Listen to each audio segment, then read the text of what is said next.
You're listening to the Loving Your Own Soul podcast, and I'm your host, Britt. Guided by my own intuition, my intention is to deliver genuine conversations centered around health and wellness, spirituality, self-expression, and culture. In this space, I will provide you with real-life stories, theories, and inspiring perspectives to help you uncover and tap into your own true potential. I'm so grateful you've chosen to tune in with me on this mindful exploration to living a more fluid life through a deeper connection to the soul. Now let's dive into today's journey. Hello. Happy day to those of us tuning in to listen to my very first solo episode. I'm very excited for this, a little bit nervous. Obviously, just starting out here in the podcasting world, have never recorded a solo episode of just myself talking. However, other podcasters who do choose to do solo episodes in this space, I personally love them.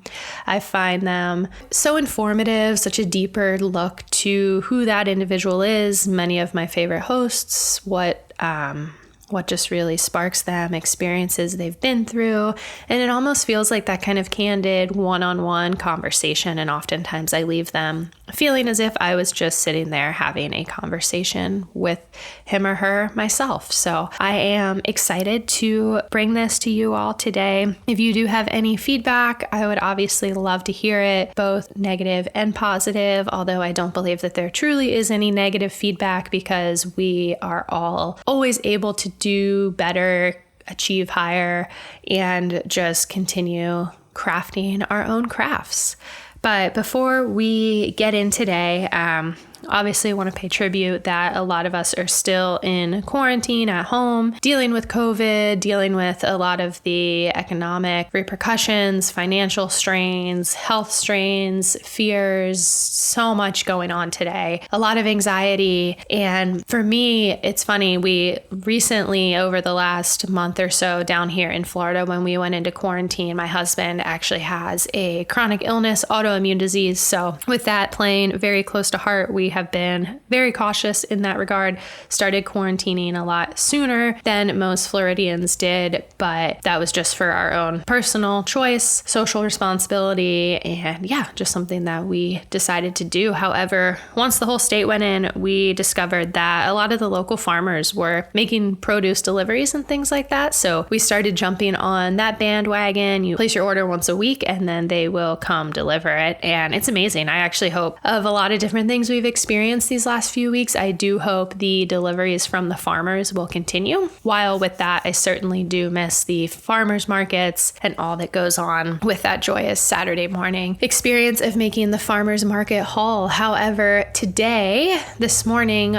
we pretty much have eaten all of our fruits and vegetables at this point. I messed up with the days of the week and forgot to put in our order with the farmers. They all have been very busy. So if you don't get your order in, you're out of luck. So I made our own list, was preparing to go to the grocery store, and I just kind of kept putting it off, finding other things to distract myself. And I realized, what am I doing? Like, why do I keep putting this off? I love going to the grocery store. I haven't been in a long time because we also ran out of additional essentials that the farmers can't bring, such as quinoa and beans and our frozen wild blueberries for our morning smoothies and a whole slew of different things. It suddenly dawned on me that I didn't want to go to the grocery store because the grocery store has become such an uncomfortable experience for me. Instead of it being a joyous experience of getting to select food and figuring out what I'm going to cook, because those of you who know me know I love cooking, especially making new plant-based recipes and things like that. However, the grocery store now has really filled me with a lot of anxiety, a lot of fear. Whenever I go through there, all I can think about is who might have previously touched or breathed on the item that I'm now picking up. I have to wear my mask. I bring my own cleaning wipes just so that way I can disinfect, and I really don't touch a lot of things such as boxes and plastics and everything like that. If I do have to purchase an item that is not completely fresh, I will grab it with a Clorox wipe, Lysol wipe. And I also just, when there are a lot of people who aren't taking it seriously and maybe don't follow the new directions within the one-way aisles that are taking place at the grocery store, or are just walking wherever, or there's also a lot of people who still are not wearing masks when they go to the grocery store. And it just fills me with a lot of fear. And for me, all I can then think of is what if I accidentally contract something? Then what if I get my husband sick? And he's of the few who, with what we know to be about coronavirus right now, is that he more than likely, odds are, wouldn't make it if he did contract the virus. Or what if I gave it to his parents? Or what if I unknowingly passed it to somebody else? And it just has become such an uncomfortable experience for me that this morning, upon having to go, I finally just said, I was like, I can't do it. I just can't go right now. There's something pushing me back from going. So I honored that. I didn't force the situation, decided not to go, and am going to attempt to go again this morning, or sorry, not this morning, go again later this afternoon. Probably will go to a different side of town, go to a different health food store. I found that usually the health food stores are less crowded than the main grocery stores, which gives a little bit of ease. I know those of you listening are probably thinking, why do I not just use Instacart or the delivery service? I actually found that aside from the local farmers making deliveries to us, I really don't like the delivery service. Things are a bit overpriced, which that can add up pretty quickly. You also don't get the selection that you get in the grocery store. And I found a lot of them don't list all of the options that you actually have available to you. So that's just me, something that came up this morning. And I don't think that I am the only one who feels that or has been dealing with that in just these crazy, crazy times. So yeah, it's a lot. But anyway, for those of you who may not be too familiar with me, I actually turned 30 during the COVID, our quarantine. I turned 30 back on April 14th. So this year has been very symbolic and monumental in that I'm officially entering into 2 brand new decades, not only 2020, but also into the new decade of the 30s and closing out the 20s. I will also be closing out my Saturn return the later part of this year, which that has been very interesting these last few years, as they all are. And on top of that, I welcomed my 30th birthday, this new and exciting decade of adulthood, in quarantine, which was something that I wasn't really expecting. My husband was amazing. He actually surprised me with a video he put together with a lot of our friends and family, all sending me different birthday wishes and messages. And I had no idea that he was doing this, and he surprised me with it that morning, which was so amazing. I think that really just made my birthday one of my favorite birthdays, actually. To be honest, I didn't really have any expectations around it. I'm one of those people where I typically enjoy celebrating and planning other people's birthdays because I do always have so much going on in my own life. Whenever somebody asks me, what do you want to do for your birthday, is kind of a question that just like gets under my skin, because for once I would love to be the person who's not in charge all the time. But with that, the birthday video was so sweet. All the videos were so authentic, so individual, and just represented each of my closest friends and family's personalities. And it just meant the world to me that so many people came together to do that. And it was so fun. We aren't publicly posting the video just because it's private. I know not everyone would want their messages displayed for the world to see. However, it truly was one of the best gifts and just sweetest things. It was amazing. And with that, then the day was just a very simple, it was a great day. We went for a run that morning. We had some cupcakes with coffee, gluten-free cupcakes, obviously, for those of you who know my current health journey. And then we went to his parents' house and swam in the pool, which felt amazing to get into the water. Obviously, keeping social distance, we didn't go into the house or anything. We just jumped in the pool briefly, came back and just relaxed, went and we watched the sunset, made a nice meal together. For those of you who know, I really pretty much gave up drinking alcohol aside from on special occasions the earlier part of this year, which I have been loving. We can get into that at another time. However, on my birthday, we did elect to have a really nice bottle of champagne and a nice bottle of wine, which were so delicious. And yeah, it was just really symbolic for me of how everything that I need, I already have. I have a beautiful family, beautiful friends, a fantastic husband, a roof over my head, a career, which while yes, has taken a little bit of a downturn with all of this, I have that. I have the ability to make my own income. I'm healthy. I'm happy. I just truly, like, if you strip away all of the external gratifications and get down to it, I have everything that I need. So it was just a really amazing reflection of feeling so grateful for the current space that I'm in, and just looking looking ahead to doing so much more within this new decade. Hopefully we'll be starting a family soon and bringing some new little ones into this world, which I'm so excited for that journey. And it truly will be a journey that can't even expect. But speaking of journeys, life in the 20s is quite the journey in and of itself. Upon turning 30 with having some downtime in quarantine, I actually did a reflection back through my entire 20s, which I will share some of with you all, just looking over all the things I learned, experiences I had, shifts, relationships, good times, the bad times, and just really reflecting back on the wild ride that the 20s really are. And it's a ride that I feel like no one prepares you for, at least no one truly prepared me for. The 20s are crazy. They're wonderful. They're scary, but I really just feel like in life, we're always hearing about how wild the teens are and how, adolescence is so rough. And once you get past adolescence, you'll be okay. And you got to survive the teens or maybe survive college to make it out alive. And then you'll be all right. But I completely disagree with that. There needs to be more talk about the 20s, more talk about stepping into not only your true power, but stepping into life as an adult, because it is a journey.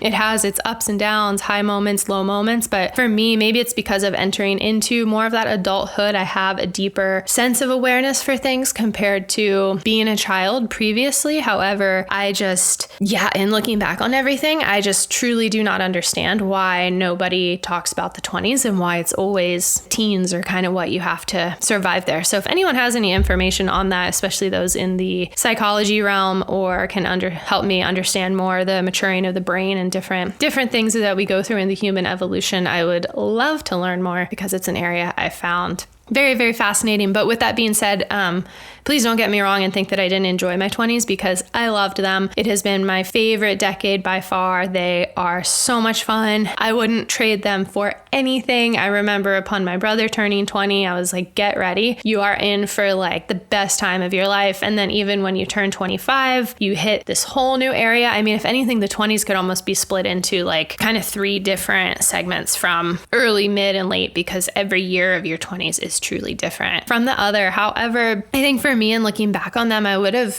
really appreciated maybe some coaching or even a mentor outside of the business mentors that I had, but more of a mentor on personal life, figuring out adult relationships, adult friendships, family dynamics, business relationships, and just overall like adulting principles and practices, just to have a little bit more guidance and to assist with some of the dialogue that plays out in our minds that we will get into. So anyway, I'm really excited to share this with you all, be probably more open and authentic than I previously have been, which is kind of shedding light on some different vulnerable areas that I haven't really expressed before, but I am very excited to chat through, because I do truly believe that the things that I experienced are not unique in and of to myself and my lifetime, and that there are others who can relate to them, might need to hear them, and just might need to understand them, or maybe people who feel the need to understand me a little bit better as well. So I just think I would be doing a disservice if I didn't do a reflection back on life in the 20s with you all. So before we jump into my reflection of the 20s, I do have one announcement to share as to how you can obtain my brand new plant-based recipe ebook.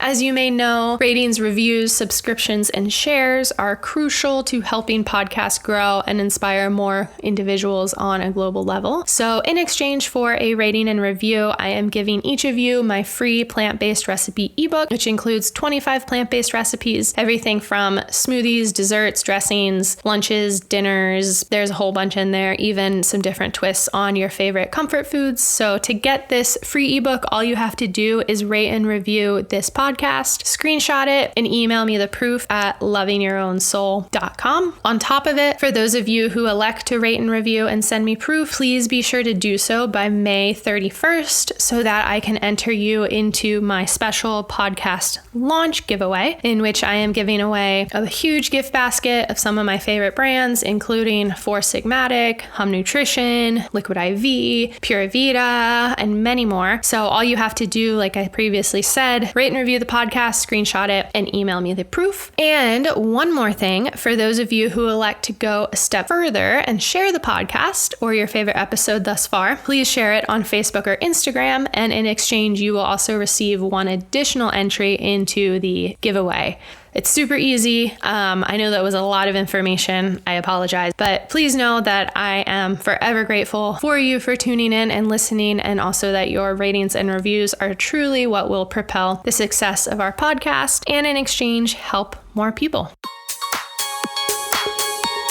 For those of you who know me, know that I am always wearing bracelets of some kind. I think probably since I was about 16 or 17 years old, bracelets have truly become a part of who I am and my identity, along with turquoise jewelry, in particular turquoise rings. But anyway, for those of you who are looking for new accessories, versatile items that can carry you through summer, as we all start spending more time outdoors, I highly recommend Pura Vida bracelets. Their beautiful string bracelets are sustainably sourced. You can dress them up or down, carry them through your workouts, in the shower, outside, etc. They hold up so well and are so great. I absolutely love mine. I love all the different colors, styles, etc. The bracelets are so vibrant. They truly represent the mission of the company Pura Vida, which is all about enjoying life's little pleasures, slowing things down, and living life to the fullest. They also carry an array of different accessory items now, from small charm necklaces to rings to anklets, but their gorgeous string bracelets are really who has made them who they are today. Pura Vida even has a charity section where they have a variety of charity bracelets. And not only have they created so many jobs for artisans throughout Costa Rica, India, and beyond, but they actually partner with about 175 charities annually, giving back $2.2 million around the world. So anyway, if you are interested in getting some, which I highly recommend you do, please use my code BrittOlson016 in all capitals, and follow the link in the show notes to grab 20% off your order and start shopping today. Because this company is so amazing, this code is not just a one-time code. You can actually use my code over and over again, which is so cool. Again, that code is BrittOlson016. So go support Pura Vida and enjoy life, as they would say. Okay, you guys. So as I previously mentioned, the 20s are crazy. There's nothing like them. They are truly unique to themselves, and every single year is different from the next. The second half compared to the first half is so much different that really the 20s are kind of undescribable in a way, but they are beautiful at the same time. So I wanted to go ahead and share my experience walking through the fun times, the bad times, so that way if anyone listening might be reflecting on some of the same experiences or looking back, even some 20-year-olds who are listening who need a sense of connection and understanding, or even parents who don't know this new adult version of their child that they've suddenly become forced to know, because I can only imagine, as I know I will understand one day being a parent, of how difficult it is on that side as well. So as always, my purpose here is to hopefully inspire, uplift, and ground you during these crazy times that we call life. With that, when we look at the 20s, 20 starts when we are in college, typically around that sophomore year going into junior year time frame. College is a big one. College is so interesting. There's so much that goes on in college, from being away from home, living in your first house, for those of you who had summers away from your parents and experiencing the different summer life compared to life during the school year, body issues, societal issues, relationships, friendships. There is just so much that goes into it, really from age like 20, 21 to 22. I know for me, when I turned 20, that following year, I actually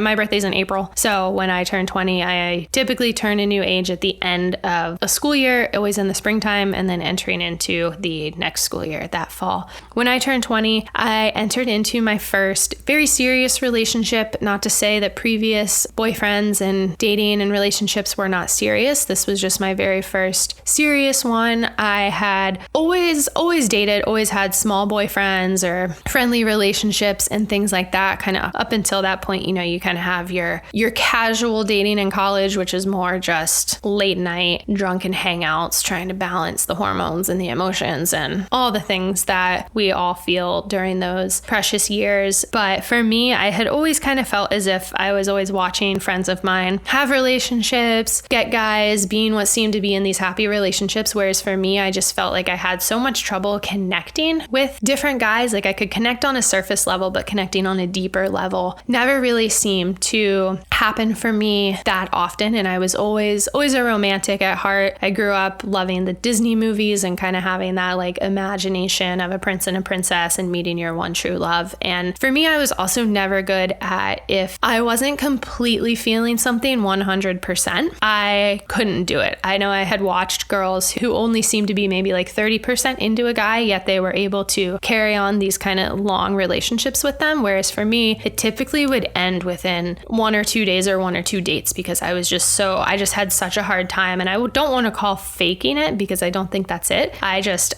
being a little more maybe emotional and just feeling certain things. I was never good at, if it wasn't a hell yes, it was kind of a hell no. And I really wasn't able to sit anywhere in the middle between that, which now understanding my human design as a generator, I'm like, okay, maybe there's a little bit of a relation there, which I don't think is a coincidence. However, with my first serious boyfriend in college, he worked on the same sailboat that I did. It all started out really fun. I thought that we had a lot of similarities, whereas we still had a lot of differences. We were raised in different parts of the US. We had different friend groups. He wasn't part of my friend group, so that was an interesting transition as well. But for me, I did connect with him definitely in some capacities while looking back.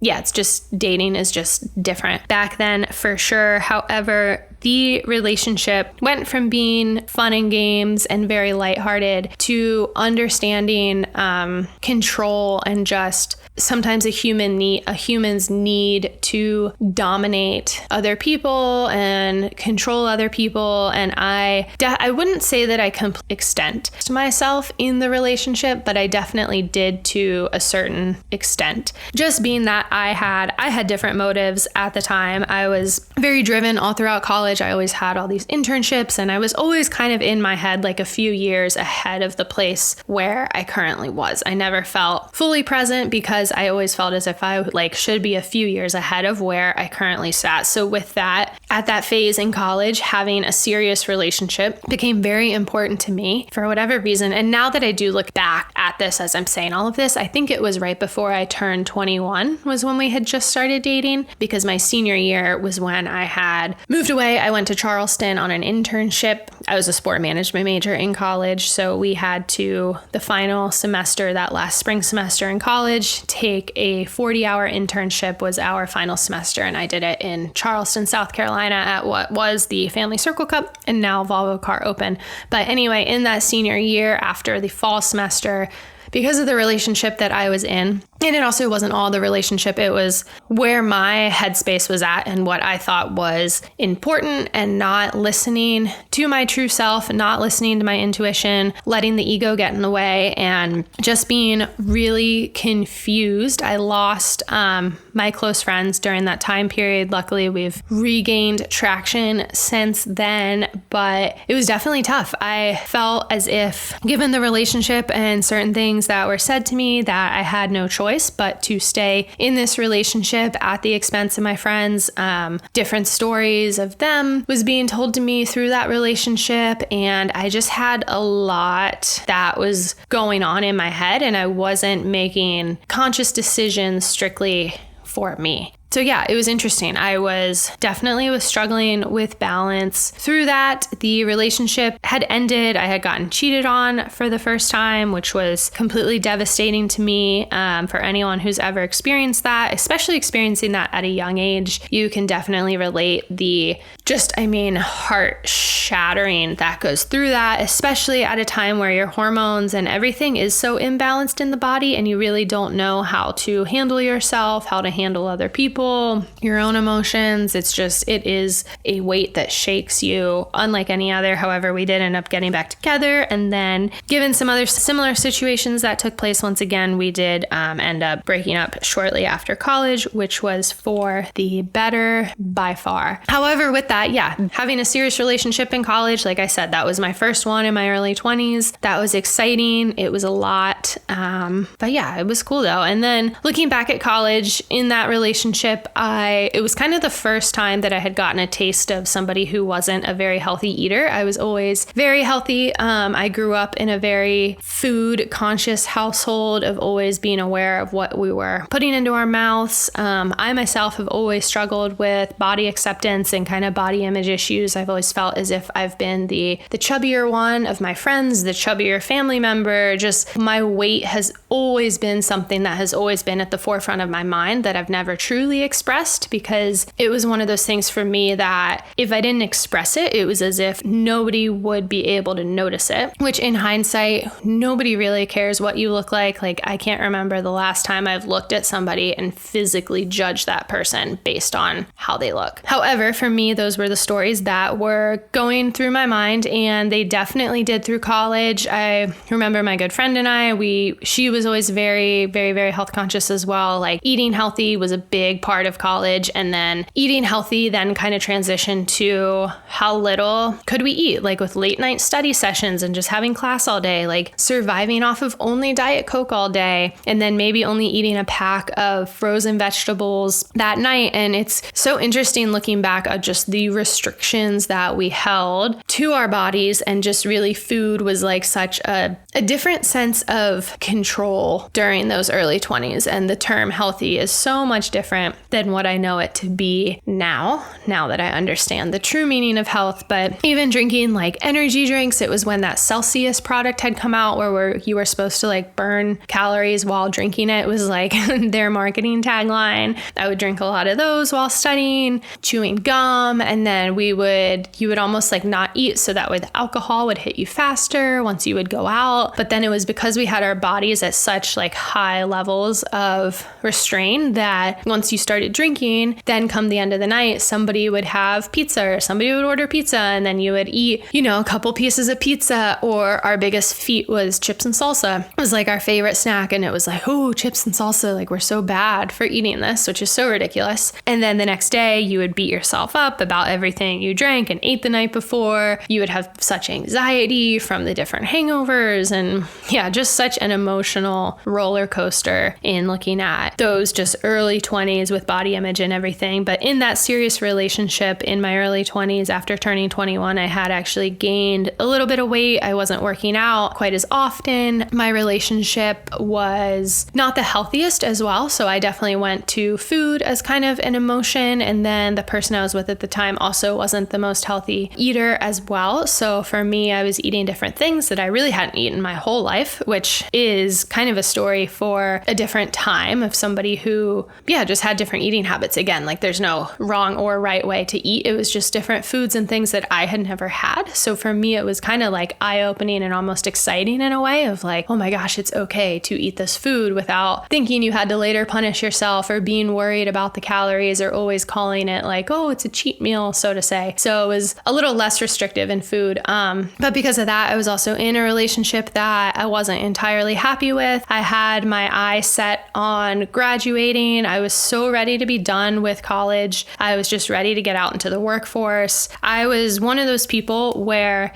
in college, I discovered that I suddenly could be really good at things. It wasn't that I wasn't previously good at things in my life, but all through childhood and adulthood, I was never the best. I could do everything, but I was never the best. I could play various sports, but I typically wasn't winning everything. I was a big tennis player, competitive surfer for a while, did some cross country running and things like that when I was younger, played soccer. And while I could do everything, I was never like the star of the team or number one or anything like that. And same when it came to academics and education. I was smart, I got good grades, but it didn't come naturally. I always felt a lot of pressure to be a straight A student and definitely beat myself up about that, of getting B's. And I'll never forget when I got my first C in high school, first and only C in high school, I literally wanted to die. Like, I will never forget having to tell my parents or show them that report card grade. It was the most devastating thing. I mean, I can take me back there immediately.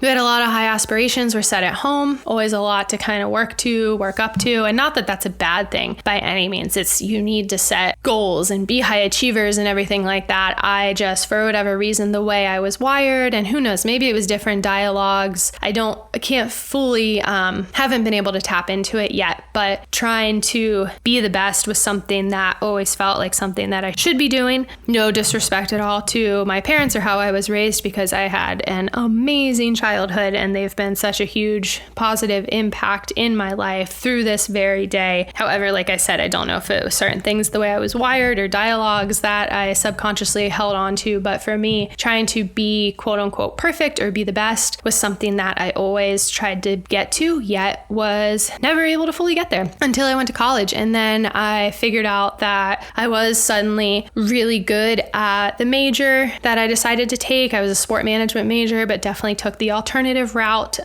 did a lot of things differently, wasn't doing the traditional like football or basketball, sporting internships or volunteer work and things like that. I found my own way of doing things, which the teachers applauded. I was getting really, really good grades. I then learned that I was able to juggle a part-time job, and doing that part-time job, I was really, really good at it. I was holding different internships while juggling school, while juggling relationships, while juggling a part-time job, and was really good at those internships.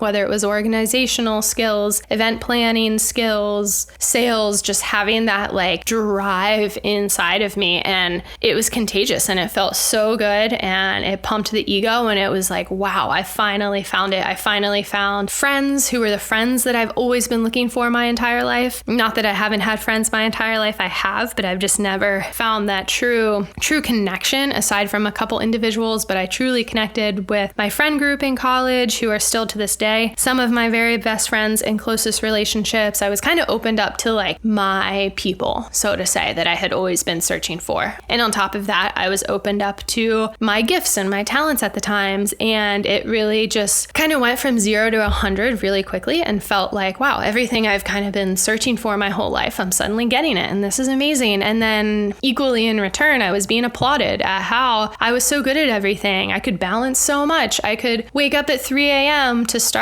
studying and pass a test and then go work a part-time job, go to an internship, go to a late night class, still attempt to go party and be with my friends. And just, it was like, wow, like you can do anything. Like Britt's the ultimate multitasker, like quote unquote, Britt's a badass. Britt is super B, she's a superstar. And it was like, I was being applauded left and right from all these people. And it was kind of like an applause and approval that I almost felt like I had been searching for my whole life. However, that later on, as we'll get to, left me very, very, very imbalanced later in life. And not that there's anything wrong with the hustle mentality and being the best you can be, because there's so many great things that come out of that. But having been able to understand balance or being coached through finding balance in those times, I do think would have maybe set me up a little bit differently later in life. And when talking about balance and talking about being able to do all the things, quote unquote, I did struggle with balance in the sense of friendships and relationships in college, in that I've always been someone who's needed alone time and has more or less required alone time. I love people. I love connecting with people, friends. I even love public speaking. I love everything about people and being with people. However, I'm also someone who equally loves to be alone, have peace and quiet. And I think I really need that alone time to kind of reset myself on a deeper level, so that way I can be better when I am, be a better friend, be better when I am out in front of people and with people. And in college, you don't get a lot of alone time. You live with other people, you go to classes with everyone, you go to parties, you study with people. I mean, you are just always with people. And for me, that was something that I really struggled with. It wasn't that I didn't want to never not hang out with my friends. It was simply the fact that like deep down inside, I just needed to be alone. I needed a night where everyone was going to the party except I could stay home and just be me, just eat dinner, watch TV, fall asleep, and just literally have an empty space for a few hours and then wake up early and have a morning by myself on the weekends when everybody else was sleeping in because they were hungover. And it's really hard to get that in college. And I definitely felt misunderstood through requiring that alone time because I didn't know why I needed it. I wasn't tapped in enough to understand it. It felt weird. It felt selfish. I was constantly like judging myself. Like, how come everybody else is so excited to go to this party, yet it feels like it's the last thing that I want to do, and was kind of like dreading it, more so to say, and went to various social experiences because I felt that I had to, not because I wanted to, whereas all I wanted to do was just stay home and like have a couple hours by myself. And that's not to say that I wasn't a very social person in college, because I was very, very social in college. Drinking was actually something for me in college that was more of like an adventure and a game. It wasn't the act necessarily of getting drunk of like, oh my gosh, I love drinking to a point where I can't remember. It was the activities that surrounded drinking, from going to the fun bars, playing games, going on adventures. Just there was always something so fun to be done around drinking that I don't really know how else to describe it, except that drinking just was such an adventure in college. It was something so new. And yeah, the parties and everything, they just were so much fun. Going to a small liberal arts school as well. We didn't have all the sororities and fraternities, which nothing against those. That whole realm of college and society is something that just didn't jive with me. Again, that's just at a soul level. I don't have an understanding for it. I don't have anything against them. They just haven't jived with me. With that being said, yeah, drinking was just always, it was so much fun. Going to the parties was so much fun. But at the same time, I equally needed that time to be by myself. And I definitely felt really misunderstood for that. And I didn't know how to express myself. I always had a lot of feelings with things. It was kind of like that fear of never wanting to offend people and tell them suddenly like, hey, I know I said I would go to this party with you, but suddenly like, I don't want to go anymore. And like, I never knew how to articulate that. And I didn't know how to express that. There was nothing against them. It was just something that I solely didn't want to do. There was nothing against it, nothing against anyone, except for the fact that like something deep down inside of me needed that alone time to recharge, regenerate, and then go out the next night and be better than ever. And I felt like lots of times I'd find myself making excuses and was really uncomfortable making the excuses. And looking back, I don't think I was really good at making the excuses because I felt so uncomfortable inside.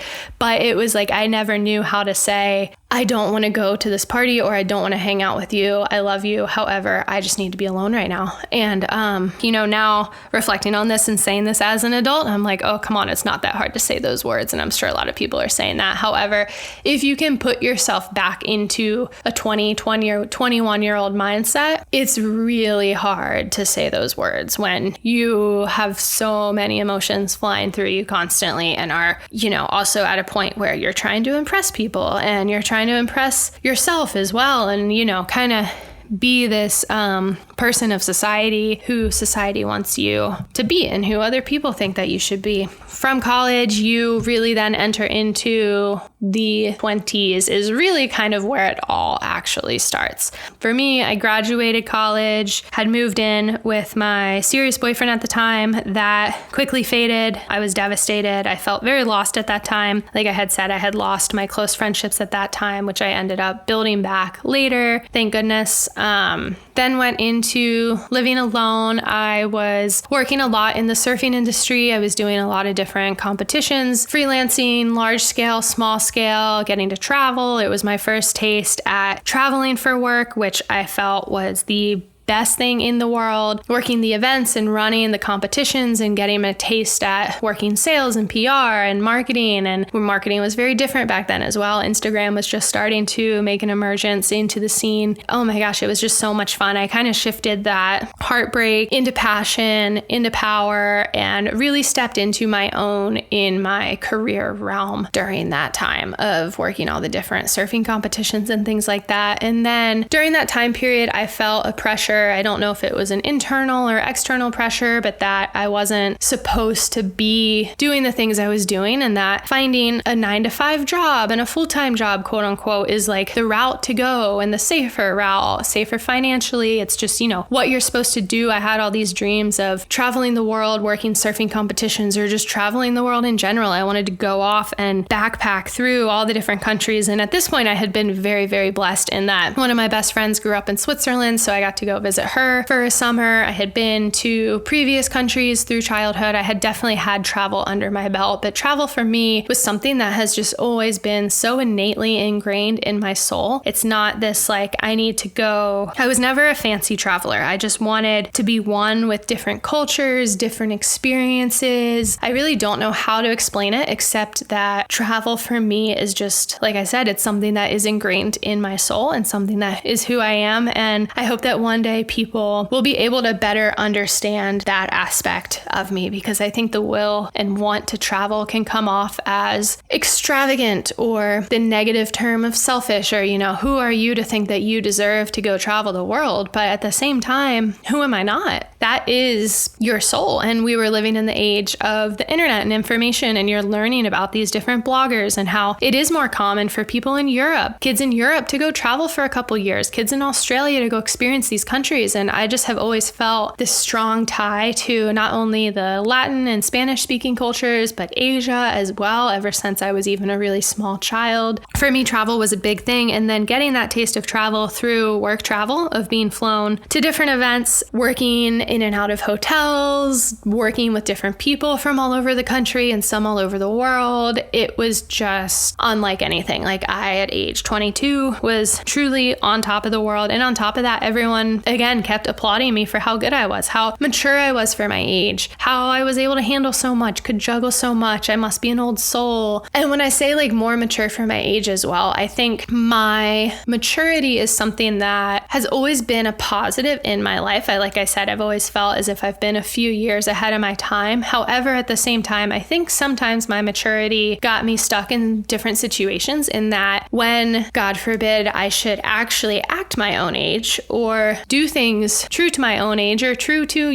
just experiencing life. Like, we're all human. We all make mistakes. However, when I was one to make mistakes, I think it just felt so much more detrimental and a shock to people, because they viewed me as being someone who was so mature. Even though, while yes, I have a lot of mature aspects about myself, I also, like I said, I'm still human, still make mistakes, still learning things. My soul is going through this lifetime for a purpose and clearing different energies and experiencing new experiences, and on this path for a reason. So all throughout my life, anytime I strayed from that sense of maturity, it definitely shocked people. And I think that also made me scared to honor who I was and the things that I wanted to do, which is kind of something that has followed me throughout my lifetime. But anyway, like I was saying, I felt this need as if the right thing to do with my life would be to go get a full-time job. So I was applying all different places at this time. I think I was 22, encroaching on 23, and ended up getting hired for an Olympic national governing body in Florida. So I moved back to Florida, took this job at being a sport management major. You study everything from marketing, legal, sales, business, working for sporting teams, professional sports, nonprofits, and then as well the world of governance. Just like we have governance as a society, there's governance in sport, which is where the Olympics, the IOC, everything like that stems from. And there was an opening at an Olympic governing body in Florida surrounding water sports. And upon learning more and not understanding that particular water sport industry, it sounded great. It seemed like an honor. My parents were so excited about it. I was about to get my own house, buy my own furniture. I mean, it was just like everyone around me was so excited. And I'd be lying if I didn't say that I wasn't excited, because I was excited at a surface level. There was something deeper inside of me that wanted to go live differently. However, on a surface level, yes, I was excited, I was honored, and it was a new adventure for me. I'm a very curious person, so it was a new adventure, and it was kind of following what I had been taught in school. Even my past teachers at the time were very honored and excited that I had earned this position at such a young age. I moved there, made new friends, and was kind of just going through the process. It was a different shift from what I had previously been doing. It wasn't as exciting. frustrating. There was a lot to the organization that didn't check off the way that they appeared on paper. So that was very disheartening, learning the ins and outs of an organization that I didn't agree with and that seemed to be one thing but was really another. And on top of that, I didn't connect with where I was living. I wanted more. I didn't want to be there. The people I became friends with were amazing. I'm actually still friendly with them today. They're great individuals. However, for me, it was definitely wrong place, wrong time. I also found people who, when we went to the beach, you would go drink on the beach. And for me, drinking on the beach was never a thing. It was like you did activities on the beach. Why would I go to a beautiful beach in Florida and sit there and get drunk all day? But that was what people did. So I joined them in that. And I feel like for me, drinking at that point in time was swapped from something exciting to something to just kind of escape where I currently was. It would just kind of like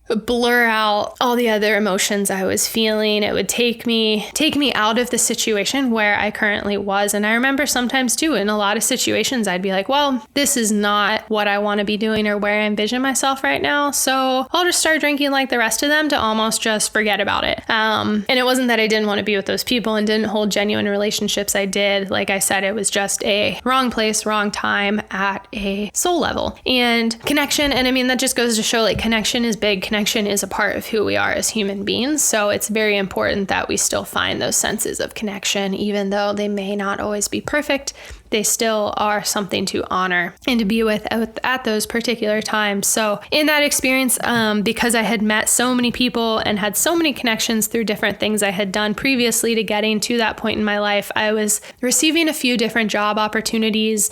I almost moved to California, and then my intuition woke me up in the middle of the night and basically told me not to go, which a lot of people didn't understand that, but it was just the only way I knew how to describe it. I had accepted it and I went and declined and just said that this isn't right for me, which is, not a very cool thing to do, but it was what I felt. It was what literally my gut instinct told me, and there was no way to work around that. So that was probably one of my earlier experiences of actually listening to my intuition and having that gut instinct of like, there is no other choice. You have to do what you're feeling right now, which is really cool. And I'm so grateful for those feelings. And now that I actually know how to tap into them and create a life based more around where my intuitive soul and senses are bringing me to be.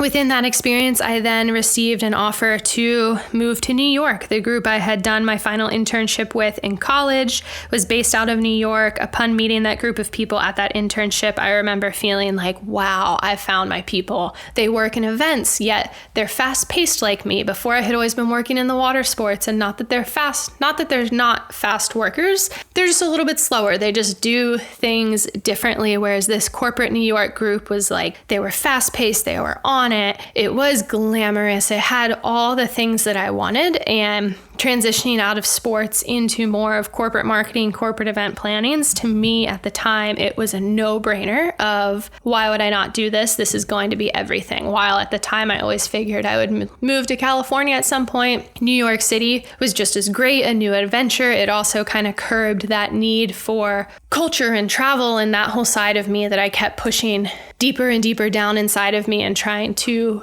forget about. So I did. So I moved to New York. I sold everything. I literally moved to New York by myself, got rid of everything in Florida, sold my car, house, furniture, whole bout in basically about 2 weeks, and then moved up to New York City in early January and started my life in the big city, entering into my mid-20s, which was incredible. I still say to this day, everyone in their 20s needs to move to New York City at some point. You learn so much about yourself. Everything is an adventure, from work to your daily commute to how you're going to grocery shop to having to find an apartment, which is treacherous in and of itself. It is just everything and more. Even if you move to New York City and you absolutely hate it and you leave 3 months later, 2 years, 5 years later, I was there for just about 2.5 years. Whatever it may be, the time the time frame to me is kind of like irrelevant. It's just an experience unlike any other. And I do truly believe that everyone needs to attempt it. With that, I moved to New York City and I felt like I was on top of the world. I was finally working with people that I wanted to work with. I had reached out to a lot. I didn't have very many friends that I knew there. One of my close friends from high school was living there, so that was great. And just kind of reached out to anyone and everyone like, hey, your sister's cousin lives in New York. Can I meet up with him or her or this and that? And just kind of started connecting, being brave, getting out of my comfort zone. But New York does that to you. You really have no choice and you need a sense of connection. If you don't have a sense of connection in New York, I can totally understand how that city could really eat you up and swallow you up. But with that, I moved there convinced that I would be the next CEO or CMO of one of the big corporations, if not my own corporation one day, that I was destined for this city life. And which actually reminds me, because my whole life I've always been someone who has felt kind of split down the middle between I could go live on an island by myself in a tent or as a bartender and be completely happy doing that. Or I could go wear a suit, live in a high rise, work in a high rise, and do that big time city business gig. So for me, moving to New York City filled that sector for me. It was everything. It was the glamour of the corporate world, the company I was working for. We did a lot of big events, worked with various VIP endeavors, celebrity type figures, traveled to all different locations, was very independent, had a big corporate credit card. Not that it was ever misused, but just the fact of creating event budgets and spending really decent money on those event budgets was even exciting in and of itself. Going to meetings with some of the top heavy hitters, top publishers and editors of a lot of well-known magazines and companies and brands that we still all know today. It was extreme in every sense. And with that, the New York atmosphere is one that does build an extreme sense of being in every sense, not only in the work culture, but what you do after work. From you have all of the hottest and best workouts right at your fingertips. You have the best beauty solutions and hair salons, getting so many manicures and pedicures and so many lunch breaks spent getting my nails done, getting your own food, the restaurants, the bars. You truly have the best of everything at your fingertips at any point in time. And it was really just such a sense of independence that I really loved. With that being said, though, the city quickly came to find out didn't balance my soul the way that I needed to be balanced. I was working hard, playing hard, exercising hard, didn't even realize that I wasn't even really sleeping. And I'm someone who I love my sleep. I can go to bed at 8 p.m., wake up at 5 and not have known if a freight train went through my room that night. My body and mind and everything, just when we sleep, we sleep. And in New York, I really wasn't sleeping and I was sustaining. I didn't realize that I was going on a lot of adrenaline, a lot of coffee, a lot of other things to keep me moving and going and energized and fueling through my daily and nightly activities. And it was exciting. I don't want anyone to think that I regret my time in New York, because I don't. And like I said before, everyone should experience it because you learn so much. But however, for me, I wasn't balanced, and I've learned to find, although it's taken me time and time again to understand my need for balance in my life. Like I said, it's an ongoing journey, not an end destination. But within that, the city was really starting to kind of wreak havoc on my soul. I had lost my softness, some of my composure. I was a little more rude and bossy, and caught myself at different events being rude to hotel staff and just other human beings, rude to waiters and restaurant workers. And I think my mom pointed it out at one point that kind of caught me, and I was like, whoa, time to look inward. Is this really the person who you want to be? And at the same time, the lifestyle of the city wasn't really jiving for me. While I went in there thinking I was going to be top CMO someday, and at that point, again, was casually dating, having tons and tons of fun, but was not doing anything serious. So I was like, who knows? Maybe I won't even get married one day. Maybe I'll be this rich CMO living by myself. Or if I do have a family, we'll both be really hard workers, and my husband will be a CEO of another company, and we'll live this high vibe, glamour corporate lifestyle. And quickly, my true soul spoke out to me that was definitely not the life I wanted. I watched a lot of women I worked with, just nannies were typically the ones who raised their children for predominantly a lot of their early years, and there's nothing wrong with that if that's what your life path is, and that's great. But for me, that wasn't mine, and I quickly found that out. And other women who were still single at different ages of their life, and just seeing the sense of loneliness that you could see in their eyes, even though they weren't admitting it, and just kind of losing yourself to work and to a job and to a job title, and not tapping into who you are and having different dreams and aspirations, and listening to so many people say like, oh, I'll do this, but in another life, or oh, I'd love to do this, but we can't. And just you become trapped to titles and senses of being that I believe are not who we are truly meant to be as humans, and who I was not meant to be as a human. I worked with a medium at the time who did confirm a lot of the things I was saying that the city was not good for me, that I did need to be more by the water. While I had the East River, which I loved running throughout the entire city, getting to see the river and everything, that was not enough for me, and I needed just a different lifestyle change, was all that it was. I took a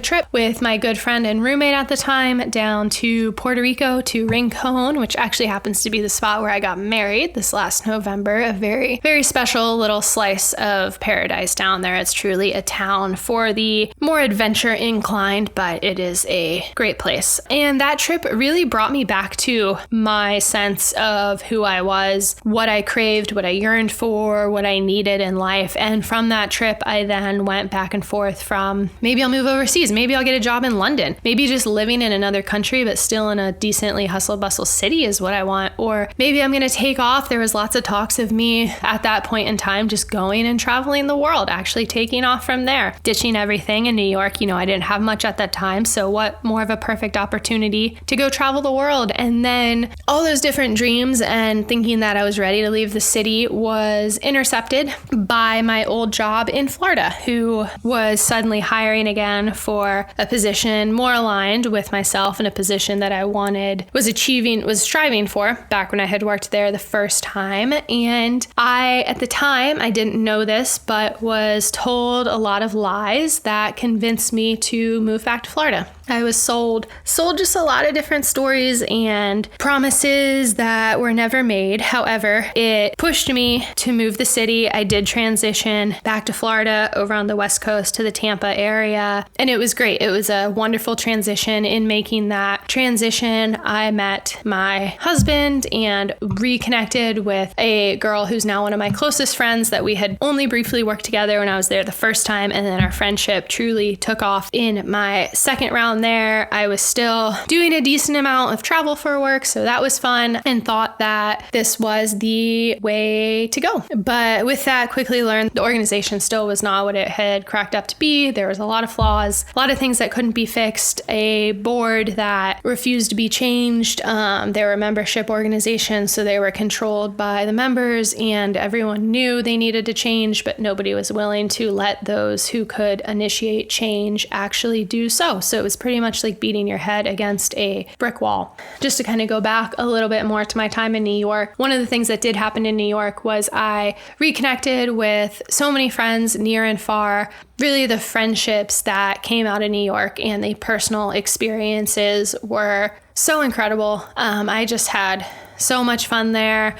For me, being in New York, partying kind of became back to being an adventure again, like it was in college. I was no longer drinking for the purpose of trying to escape. It was that adventure of going to new bars, new clubs, music festivals, and partying in different ways that wasn't always completely traditional to the ways I had previously partied before.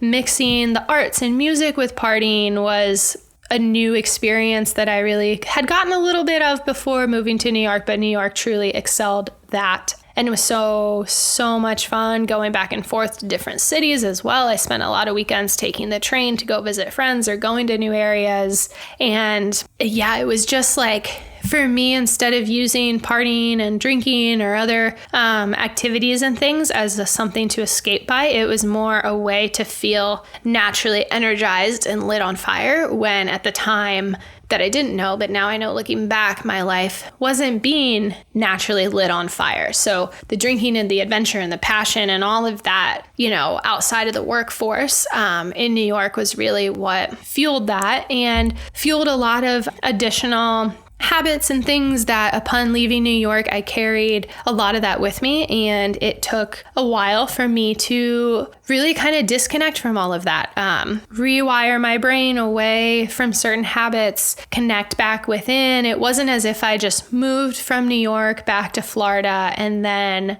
suddenly I was like, okay, now I'm this person. Like I was still very much the person I was in New York, and that wasn't a bad thing by any means. It's just like anything. You can't go, just like with quarantine, as we've all realized, you can't go from working to suddenly not working and like, oh, now that I have all this free time, I'm going to go be creative and do all the hobbies I've been wanting to do. Like it doesn't quite work like that. We have a certain period where we actually need time to reset and learn how to slow down and change our habits. And like I said, almost like rewire habitually what we've been doing for extended periods of time. Within that, upon moving back to Florida, that was when in my head, I started wondering about what would it be like to be sober, or and not that I ever had a drinking problem or anything like that. I don't want anybody to get any wrong impressions or anything. It was just a little dialogue that kept coming up in my head in certain social situations that I was in, where I was like, do I really need this in my life? Like, is this serving my highest good? And while there were different forms and things and experiences that we did to kind of tap into our higher conscious or be one with nature and more just soul opening experiences, there were a lot of experiences that left me thinking, am I living in my greatest good? Am I living in my greatest power? And for me, that's when I believe that my spiritual journey really started taking off. When I was in New York, I had discovered The Secret and started understanding the law of attraction. And then upon leaving, started listening to my first interview style, which for me, I call them like inspirational podcasts, but really that's self-motivational, educational, spirituality, health and wellness, lifestyle type podcasts, which taught me so much. I was introduced to different authors and different theories and different ways of living life. And some people, really well-known figures in our world, talking about having a morning routine and how a morning routine could shape your life, and the art of manifestation and the art of yoga. And yoga for me was something that was really, really, really life-changing. I remember finding yoga in college through hot yoga, maybe a little bit before college, actually. I feel like I might have done yoga back home, but maybe that was on trips back home. Either way, and then in New York, yoga was a big savior of mine. I remember upon first moving to the city, I was in the Upper East Side at first before I quickly moved lower downtown, but there was a yoga studio up there where on Friday evenings, again, this kind of like taps into my need for balance and alone time and everything like that. But on Friday evenings, they would do a slow yoga flow where a man would come in and play a guitar. And I'll never forget my first yoga class with that guitar. Once he started playing, I just started crying and tears were just running down my eyes. And it was almost as if all the chaos of the city had left me and I was reconnecting back to such a harmonious and beautiful time. And I remember I went to those Friday classes all the time and they just meant so much to me. I'm not sure where I was going with that. That was just a memory that suddenly came into my head. I guess what I'm trying to say is just finding balance. And then as I later evolved from my mid-20s into my later 20s, that was when my soul awakening really started happening. Like I had said, I had found yoga and meditation and different authors and spiritual teachers, and my world was just opened up to a whole new world, and a world that I couldn't get enough of. I connected with it so strongly. Some people will say that spirituality or self-help or manifestation, whatever you want to call it, is corny or cheesy. And I feel so bad for anyone who thinks that, because to me, that's a sign that your soul actually needs it more than ever, and that you don't really want to feel that way. And yeah, you probably need it more than most. But again, that's just my opinion. I can't speak for that because I never felt that way. I just immediately upon learning it was like hooked. Through that time period, my soul awakening just really kind of started happening then in my later 20s. And I did end up leaving the job. I moved back to Florida for. I met my now husband through that job, which to me was like the best thing I could have gotten out of it, in addition to my really good friends. So a lot of relationships came from that job and that transition that I'm so grateful for. My best friend in college and I, one of my best friends in college and I, we moved in together in Tampa. By chance, she was moving there at the same time I was. So we were able to really reconnect and rekindle and be together during those super fun phases, transitioning from our mid to late 20s. And we just had so much fun together. Some of the fondest memories were made during that period of time, in addition to my friendships and things that I experienced in New York as well. Another one of my best friends lived in a city nearby to New York City, and we, same thing, rekindled, and just some of my fondest memories were really created during that time period.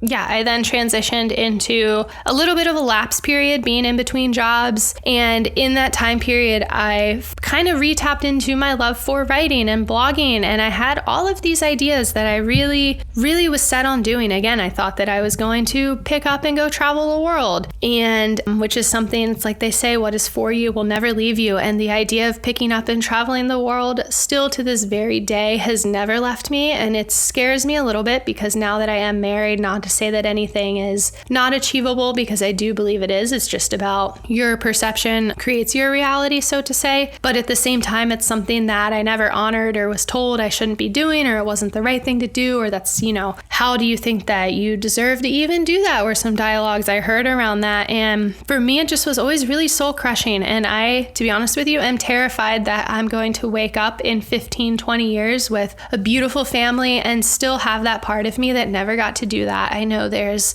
you can do it once you're retired and everything like that. But as I've experienced in the last few years, you may not make it to retirement. We don't know what the world holds for us, what life holds for us. And there truly is no time like the present moment. But anyway, I digress, because in that time where I was truly tapping into various things and outlets that make me happy, I then received different dialogues that told me I shouldn't be doing those. So I buried them, I put them away, and have recently brought them back, which is kind of funny, because I'm now 4 years later rekindling a lot of different mediums and ways of expressing myself that have never felt more natural and that are very true to who I am. So I'm very grateful for my courage and strength and just unraveling and being able to tap in and honor and work through peeling back the layers and working through different traumas and all different things to get myself to where I am today. But in that process, I did end up taking another job with a group.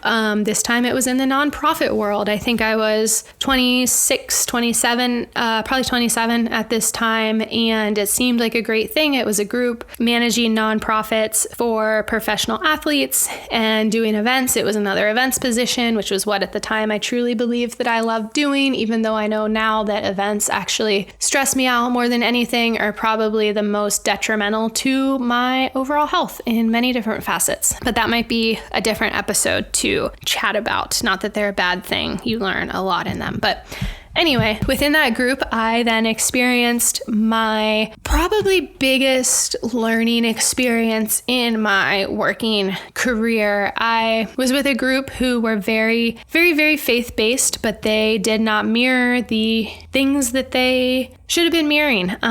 They were very mean. They were the meanest group of individuals that I have ever met to this day, which was completely contradictory to the images that they were portraying. And I don't know if they thought that they could do no wrong, and that is where that stemmed from. I'm not sure that I'll ever fully understand it, even though I've really done a lot of work to try to emotionally heal from those experiences, paired with my own healing and teaching and the need to be the best and be a perfectionist and all of that I've been slowly stripping away from myself so that I can feel good about who I am and the true person that I am. But within those experiences, I basically had an event that I was in charge of. I think a couple friends of mine had actually donated things to the event, and I was just working alongside a woman who was the meanest individual, and probably, I think two-faced is a very rude word to use, but it's kind of the only thing that comes to mind right now. So for lack of a better word, and I don't know if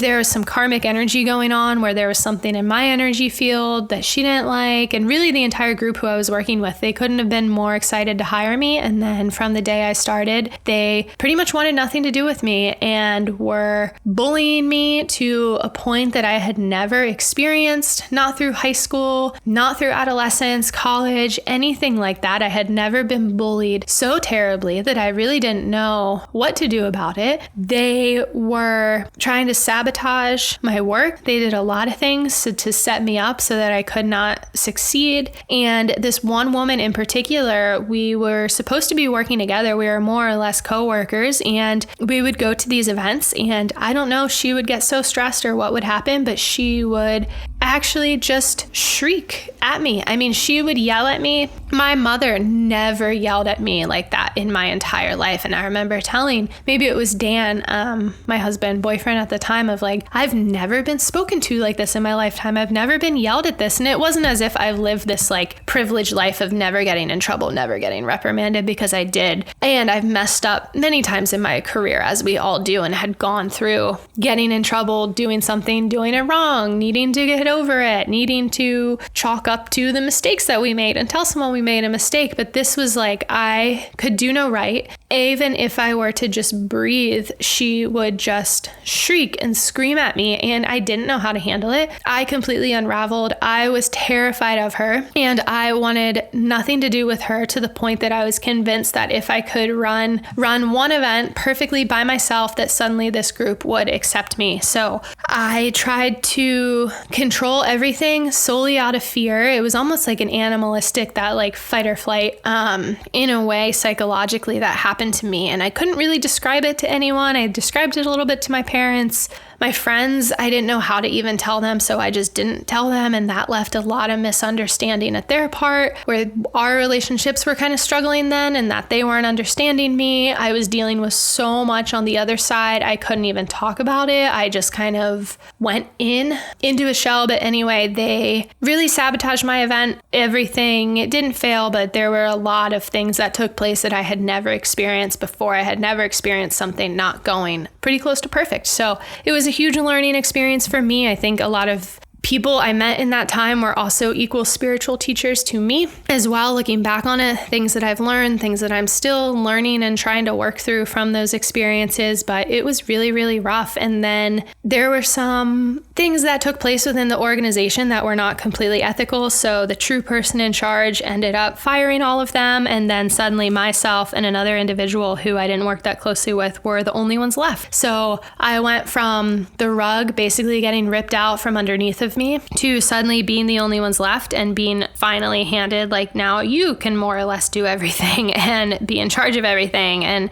that was quite an experience in and of itself. And for me during that time, some people might be thinking like, well, why not just quit? Like, sounds awful. If it was so detrimental, why would you not just leave? But because I had made a few different career changes and moved around, and none that were negative, I was just literally exploring life. The term job hopper, and you need to settle down, and you need to stop changing careers, and you need to be at somewhere for more than 2 years, were all these dialogues that were running through my head. So upon working in this awful, soul-sucking, gut-wrenching atmosphere, all I kept telling myself was, you have no choice. You have to stay. You can't leave. You have to see it through. And I'm glad that I did, in a sense, because I learned so much, taught me so much. I do believe it was truly a part of my spiritual journey. However, upon the rest of the group getting fired, I was handed a lot of responsibility, all of which I could handle, and was finally similar to old responsibilities I had had. I moved through different sectors of that company, and then I learned the true colors of other individuals who I was working with, and went into a state again of complete imbalance. Was being praised for who I was from those at the company, and was given, I would say, some decent accolades, or just, some smaller pats on the back after everything I had been through previously felt like a lot, and felt like, okay, I can now trust these people, which I later learned could not be trusted at all either. And with that, I think I became the close to what one would deem to be a workaholic is. I know there's some different addictive tendencies that kind of follow suit in my family. So I do think that some of that is ingrained inside of me.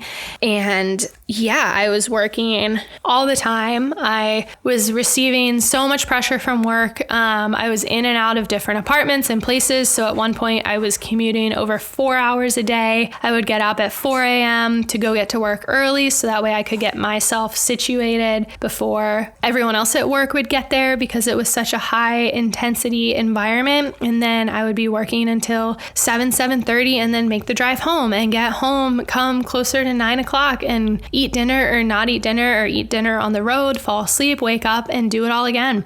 And I was just running myself to the bone, completely ragged. I disconnected from a lot of relationships at that standpoint who I wasn't expressing myself and expressing what was going on and expressing just the pure, I don't even know what it was. Just, I call it a disconnecting from my soul, but it was so much more than that at that time that I couldn't escape from, although some might think you can, but it's not that hard. Everyone's brain works differently. We have different brain chemicals. And at the end of the day, we're different humans all experiencing different experiences.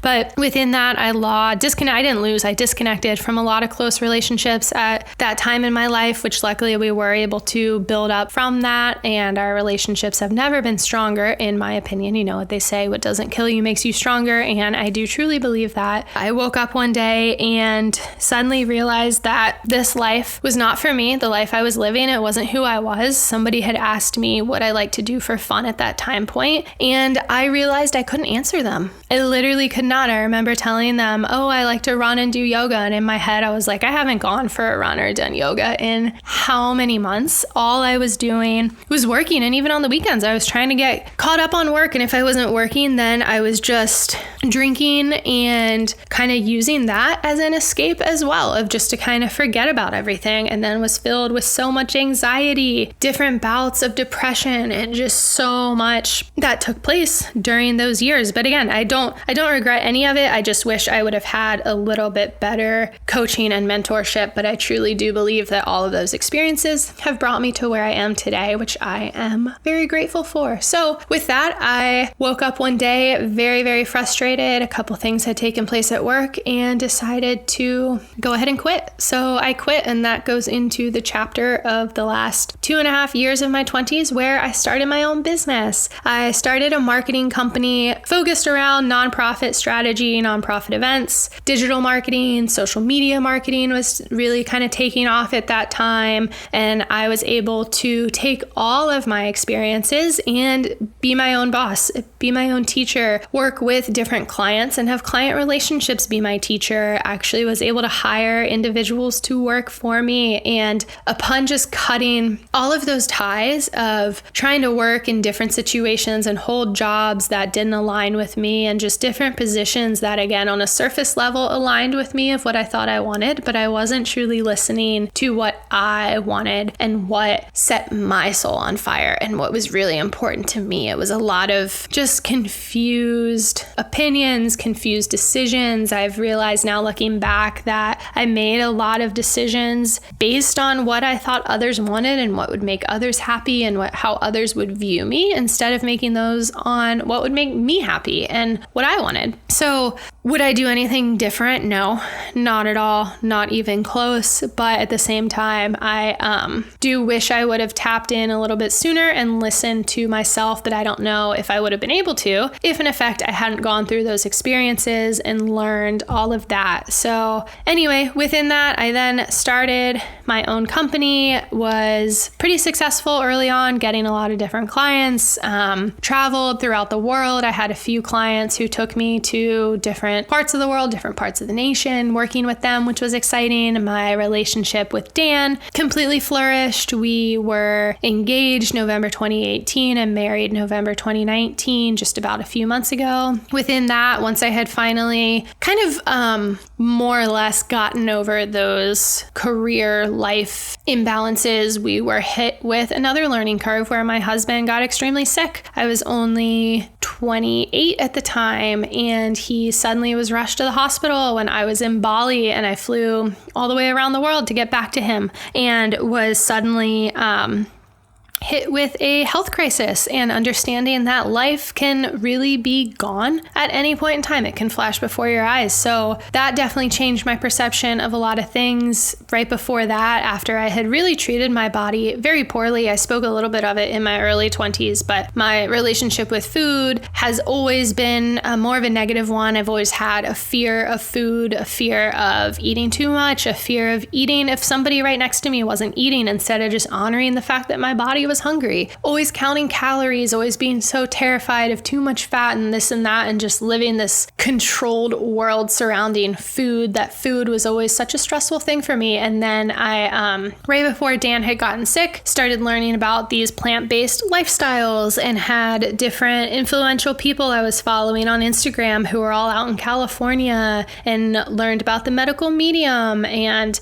just all different things of the power of plants. And then Dan happened to get sick, and there wasn't a way to get Dan healthy, and the doctors were struggling, and he was being popped up on all these different medications, and it suddenly was a world that I could not agree with, I couldn't understand. And then on the flip side was equally learning so much about holistic health and plants and nature and all these different healing modalities. So that experience really then cultivated, in addition to the fact that I was working for myself, I could dictate my own schedule, I could get back to my morning routines, and I really just suddenly tapped back into what truly made me happy. And I don't want anyone to think that like I lived a treacherous life, because I have not lived a treacherous life by any means. I've just gone through a lot of experiences. I have had a lot of experiences tapping in and out of what my soul truly needs, disconnecting and reconnecting. And now that I'm connected again, and, you know, a lot of that comes with growing older and everything like that, and maturing, you know, every year, the 20s is completely different. But for me, I am now so connected with him that I never want to lose that. I never want to let go of for the first time in my such more awareness and compassion for myself, and staying true to who I am, honoring myself and honoring my body. And for the first time in my entire life, I'm not counting calories, and it feels so good. My body looks better than it ever has. I've figured out my digestive issues that I've been carrying with me for most of my life, and then different stressful and recreational and events like that didn't help. Figured out my skin health, which has been linked to my digestive issues, and I just feel like I truly am embodying the word health, and the word health means honoring your body. If you feel hungry, let your body eat, but be conscious of what you're eating. You know, we don't need the processed flours and the refined sugars and refined oils and all the processed food, and plants and nature and everything that Mother Nature has gifted us with is truly what we need to sustain. And that we're all individual, and what works for me may not work for somebody else. And just creating a sustainable way of life has been so beautiful. It's so much that I've always known and I've always been interested in, but I'm truly living it right now. And I'm just so thankful for my life where it currently is, and so thankful for where I've been and through every single thing that took place in the 20s, because it was truly an experience, from friendships to parties to going on adventures to going skydiving for the first time to going to new countries for that first time, taking your first business trip, or eating a meal by yourself in a restaurant, sleeping in a hotel by yourself, your first boyfriends, people you casually date, moving to the city, the subway, taxis, Ubers, technology,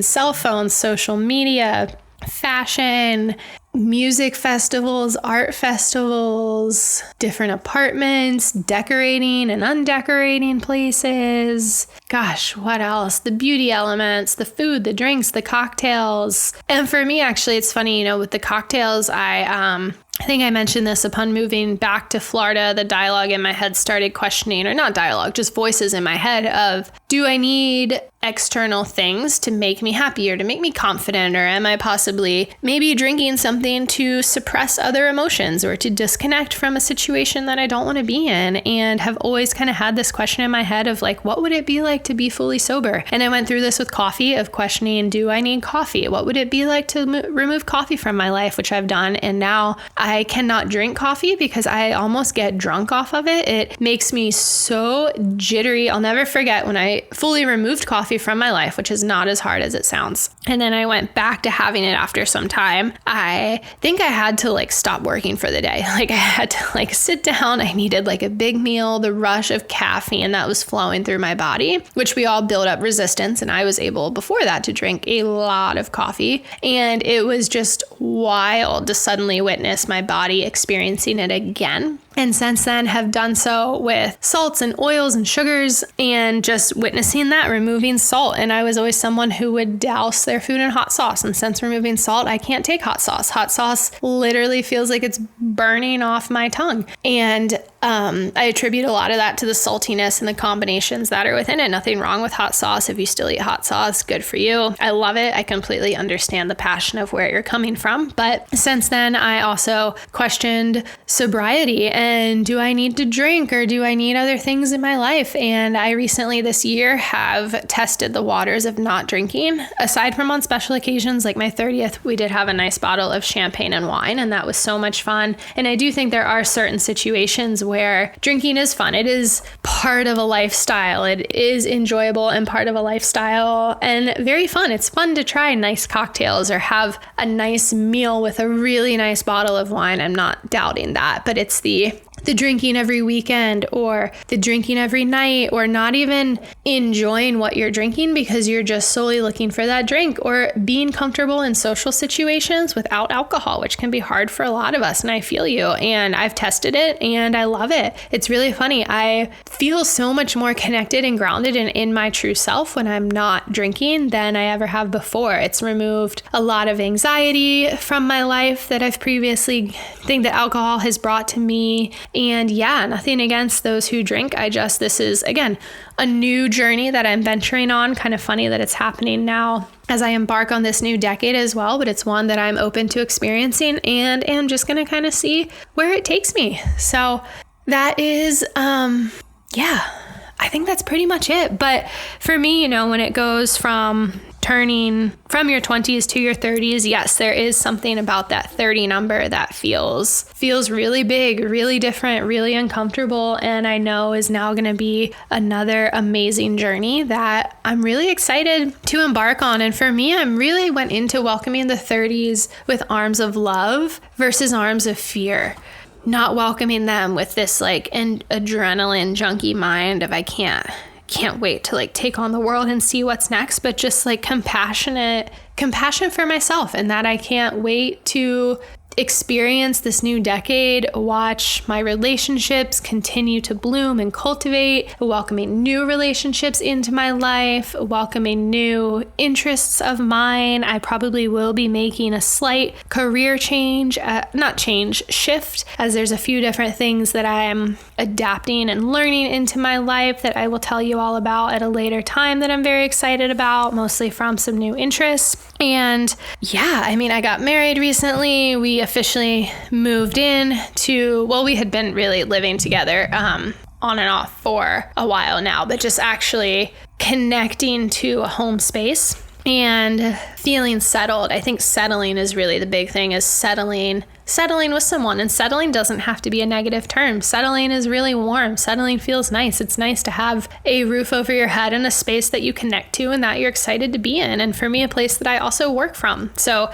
I love my home. I love my kitchen. I love feeding and nourishing my body and loved ones with healthy foods that I know are good for us, and just really practicing all things for a balanced life. I had talked about previously going in and out of imbalance and refinding balance. And for me, balance is key. It's who I am. It's what I need. And I'm just really accepting of myself where I sit entering into the 30s. And I'm so grateful for that. I'm so grateful for all the things I've been through. Also, so grateful for all the people who have been with me on this journey as well and who have been through different things through me. And I'm so thankful for all of you, all the things we've experienced together and will continue to experience together. And yeah, just entering into a new time and place. We'll soon be starting a family. And I just love all that life has to offer. It's truly a gift. There is never a dull moment. The 20s are crazy. It's a wild ride. It is such a fun ride, though. I mean, enjoy it, live it, give it your all. It's different for all of us.